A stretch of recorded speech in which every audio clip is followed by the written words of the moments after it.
Welcome back to my channel. I'm Sonia Maya. If you don't know me, I post every Wednesday and Saturday psychology facts about sex and relationships. Today I'm talking about fantasy, which is a pretty important topic. I want to talk about the purpose of a fantasy, like why do people have fantasies, what is the point of all that, and also the significance of opening up about your fantasy to your partner. Is it a good idea to talk to your partner about fantasies? Is it not such a good idea? So that's what I want to cover in this video. What is a fantasy? A fantasy is something that allows your mind to go somewhere else, kind of just like wander off generally during a sexual experience, either if you're masturbating alone or if you are with a partner. And it helps you initiate sexual arousal. It helps you escape from the present moment. And when you're thinking about whether or not you should disclose your fantasy to your partner, it really depends. It depends on a lot of things. Are you comfortable talking to your partner about things that make you vulnerable? Is your partner kind of insecure and might get jealous if you tell them what you're fantasizing about? It depends on so many things. And we all know that communication is really healthy. So I would say that the best case scenario would be to talk to your partner about your fantasy. But I also know that that's not true in every situation.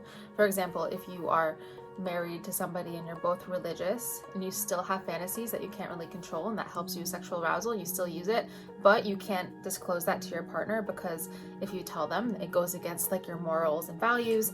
In that case, it probably wouldn't be the best idea to talk about your fantasy. But otherwise, if you are in a relationship where you can tell each other everything and there's no jealousy there and you're very secure, then it could actually make the relationship better. I'm actually going to share a study with you guys about that in a bit. And I want to talk about a little bit more about fantasy. So they can be realistic and unrealistic. And something else that's really important for me to know as a clinical psychologist, I was doing some research earlier and I found that it's important to know that sexual fantasy isn't always the same as sexual preference. Someone could have a fantasy about something and not actually want to act on it. It's something that they think about like, oh, that would be hot. And they might like think about it in their head to get them to that arousal, but they might actually want to participate in that. For example, maybe they would fantasize about some kind of BDSM thing that involves like wax, like hot wax, like dripping on them when they have sex. Like thinking about that because it's so taboo and out there might actually make them feel that notion of safety that's required to get aroused, because in order to get sexually aroused, there has to be this level of safety psychologically for you to really let yourself get to that arousal point. So sometimes escaping to something that's like taboo and out there, that could actually help you get to that point of feeling safe enough to feel aroused. And it's really interesting.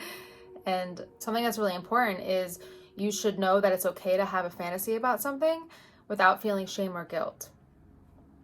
And if you feel like telling your partner about it they'll make you feel ashamed or they'll make you feel guilty for having that fantasy, then that's probably the point where you don't want to talk about it. I was watching this TED Talk by this guy named Mike Anderson, and I'll link it below. He ran this study collecting 500 participants, and he wanted to see how if talking about your sexual fantasy with your partner has an impact on the relationship and sexual satisfaction.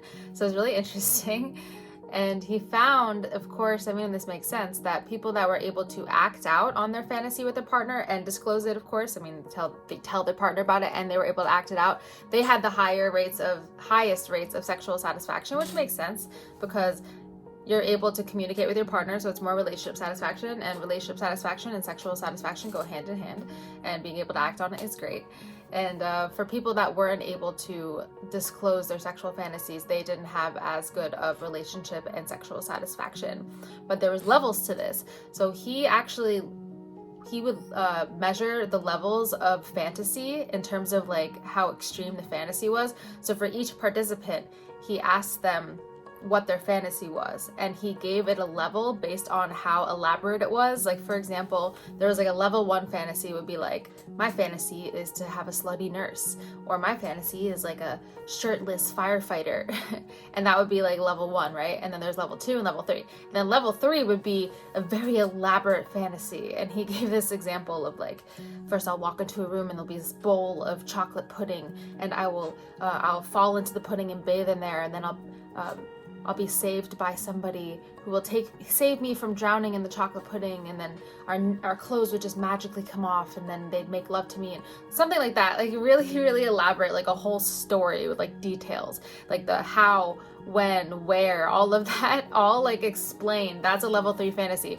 And it turns out that the individuals who had the really elaborate fantasies and they were able to disclose that to their partner, they had the best sex lives. And that makes a lot of sense too, because the more elaborate your fantasy, probably the more that it like means something to you, or you might feel like vulnerable, like why is it that I have like this crazy sex fantasy?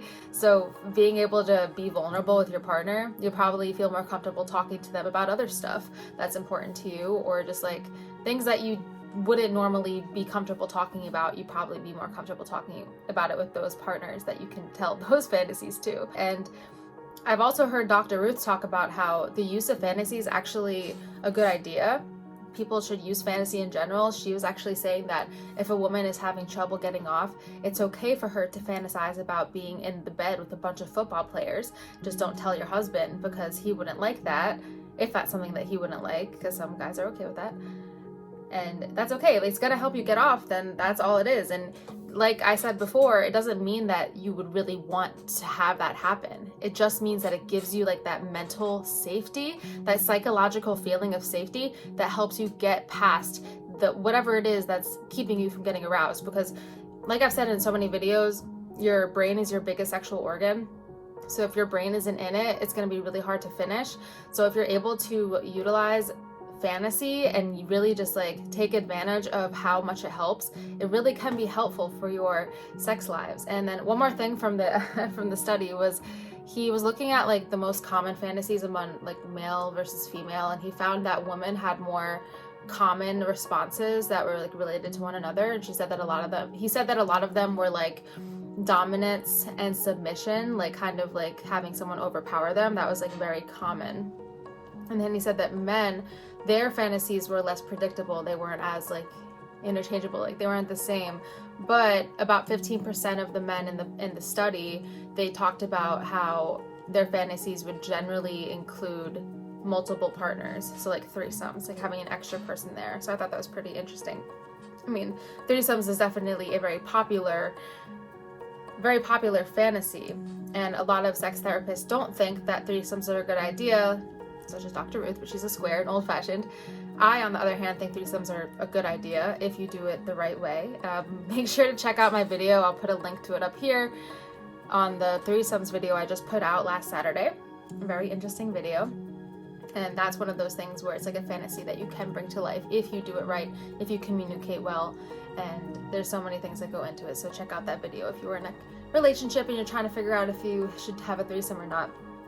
So, pretty interesting topic of fantasies. What do you guys think about fantasy? Do you guys think that it's a good idea to talk to your partner about it? What is it that you think would be a no-no to share with your partner, and why is that? Would it be a cultural thing, a religious thing? I think it's a really interesting topic.